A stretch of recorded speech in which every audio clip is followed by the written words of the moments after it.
Emmanuel Ducrot du journal L'Opinion, une histoire de rat ravageur et le désarroi d'éleveurs bovins, ça se passe dans le Cantal. Oui, c'est une histoire qui est racontée par une vidéo devenue virale sur Twitter, postée par un agriculteur du Cantal, donc Cédric Vialmonteil. Il exploite une ferme de 175 hectares de la prairie de moyenne montagne. Un élevage de vaches au braque traditionnel, familial, des animaux à l'herbe à la belle saison, nourris au fourrage l'hiver, une carte postale rurale en apparence, car Cédric Vialmonteil et ses voisins vivent un enfer, une détresse. Alors qu'est-ce qu'ils montrent sur leur vidéo ?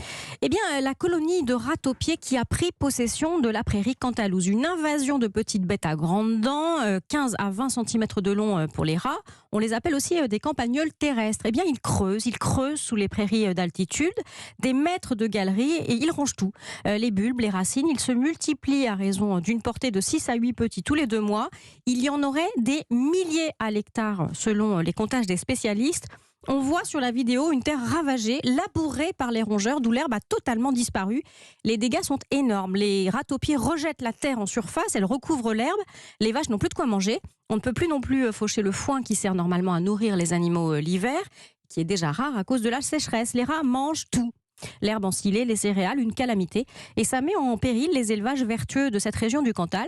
Les éleveurs n'ont plus de quoi nourrir leurs bêtes. Mais comment se fait-il que ces rats-taupiers aient proliféré à ce point ? Alors il y en a toujours eu dans les massifs montagneux d'Europe, dans le Massif central, dans le Jura, dans les Alpes. Cédric Vialmonteil m'a expliqué qu'il y a toujours eu des pics de population qui ensuite décroissaient très fortement, la sélection naturelle. Mais les hivers doux ne permettent plus la régulation de ces animaux. Cédric Vialmonteil n'en avait pas chez lui jusqu'à une époque récente, mais il est envahi tout comme ses voisins. Des invasions comme ça, là, il y en a de plus en plus.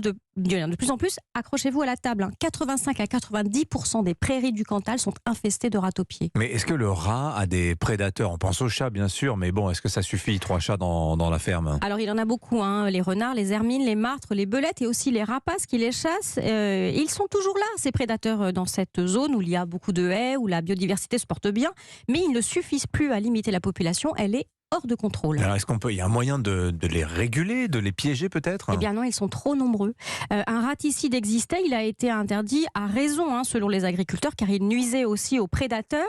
Cédric Vialmonteil explique que la recherche a lieu dans les instituts techniques pour tenter de trouver une solution, mais pour l'heure c'est l'impasse. Alors il alerte les pouvoirs publics, il faut de toute urgence accélérer la recherche, endiguer la prolifération du fléau. Oui, parce que les dégâts des rats, ça va, j'imagine, au-delà des élevages. Et oui, parce que ces rats-taupiers véhiculent, comme tous les rongeurs, des maladies susceptibles de toucher l'homme, l'échinococose alvéolaire qui ronge le foie, des infections bactériennes, la peste, la leptospirose, la listériose ou même le virus de la rage.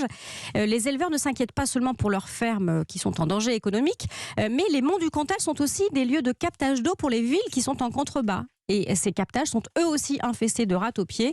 Alors autant que le rat des villes, le rat des champs par centaines de milliers est en train de devenir un souci de santé publique. Eh bien, quel tableau. Merci beaucoup Emmanuel Ducrot du journal L'Opinion. On vous retrouve demain avec plaisir. Tiens, un rendez-vous.